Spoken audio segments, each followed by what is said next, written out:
भंडारा जिल्ह्यातील तुमसर तालुक्यातील मांढळ गावात पाडव्याच्या उत्सवात मारबत काढण्याच्या कार्यक्रमात गोंधळ उडाला। दोन गटात काही वेळ तुंबळ हाणामारी झाली, त्यामुळे काही वेळ तणावाचं वातावरण निर्माण झालं होतं। भंडारा जिल्ह्यातील तुमसर तालुक्यातील मांढळ इथं परंपरेनुसार पोळ्याच्या पाडव्याच्या उत्सवानिमित्त मारबत काढण्यात आली। मात्र मारबत काढण्याच्या कार्यक्रमात गोंधळ उडाला। दोन मारबतीवरून दोन गटातील तरुणांमध्ये तीव्र वाद निर्माण झाला आणि पाहता पाहता सुरू झालेली बाचाबाची हाणामारीत परिवर्तित झाली। त्यामुळे काही वेळ वातावरण तणावपूर्ण झालं होतं।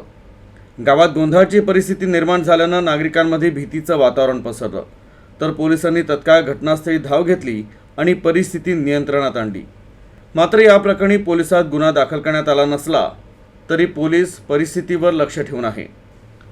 तर हाणामारीचा व्हिडिओ मात्र सोशल मीडियावर चांगलाच व्हायरल होत आहे। भाई मारामारी